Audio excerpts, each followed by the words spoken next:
നമസ്കാരം. രുദ്രാക്ഷത്തിലേക്ക് ഏവർക്കും ഹൃദ്യമായ സ്വാഗതം. പ്രദോഷവ്രതത്തെക്കുറിച്ചാണ് ഇന്നിവിടെ പറയുന്നത്. ശിവപ്രീതി വരുത്തുന്നതിന് ആചരിക്കുന്ന ശ്രേഷ്ഠ കർമ്മങ്ങളിലൊന്നാണ് പ്രദോഷവ്രതം. സന്ധ്യയ്ക്ക് ത്രയോദശി വരുന്ന ദിവസമാണ് പ്രദോഷമായി കണക്കാക്കുന്നത്. പ്രദോഷം മാസത്തിൽ 2 എണ്ണമാണുള്ളത്. കറുത്ത പക്ഷത്തിലേതും വെളുത്ത പക്ഷത്തിലേതും. 2 പ്രദോഷവും വ്രതം അനുഷ്ഠിക്കാറുണ്ട്. പുണ്യക്രിയകൾക്ക് ഏറ്റവും ഉത്തമമായ ദിവസമായാണ് പ്രദോഷത്തെ കരുതുന്നത്.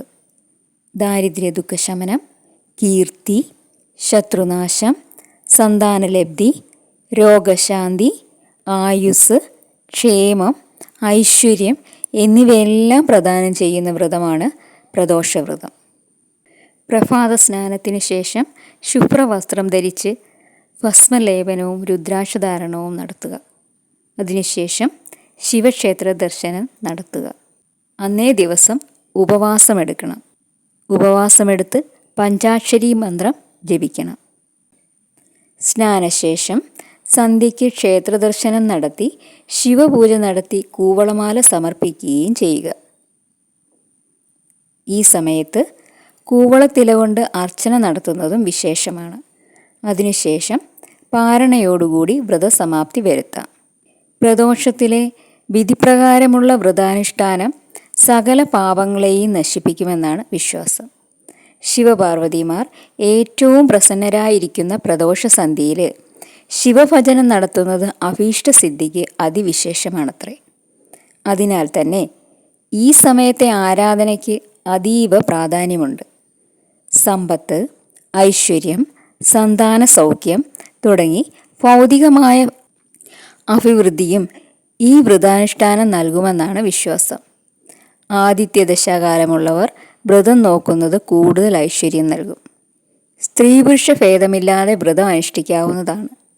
ശിവസ്തോത്രങ്ങൾ, ശിവസഹസ്രനാമം എന്നിവ ജപിച്ചും ശിവക്ഷേത്ര ദർശനം നടത്തിയും വ്രതം അനുഷ്ഠിക്കുന്നത് അത്യുത്തമം. പ്രദോഷ സന്ധ്യാസമയത്ത് കൈലാസത്തിൽ ആനത്തോലുടുത്ത മഹാദേവൻ മഹാദേവിയെ രത്നപീഠത്തിലിരുത്തി ദേവിയുടെ മുൻപിൽ ആനന്ദ നടനമാടും.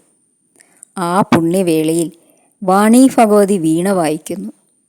ബ്രഹ്മാവ് താളം പിടിക്കുന്നു. ദേവേന്ദ്രൻ പുല്ലാങ്കുഴലൂതുന്നു. മഹാലക്ഷ്മി ഗീതമാലപിക്കുന്നു.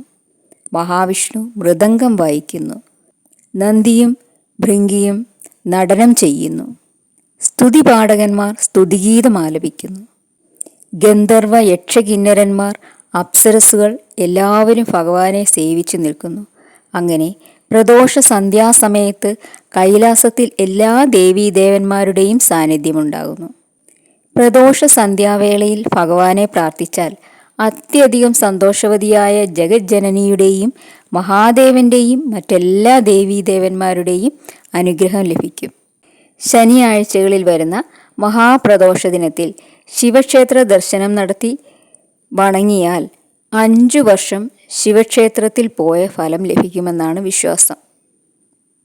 തുടർച്ചയായി 2 ശനി പ്രദോഷങ്ങൾ അനുഷ്ഠിച്ചാൽ അർദ്ധനാരീശ്വരി പ്രദോഷം എന്ന് പറയുന്നു.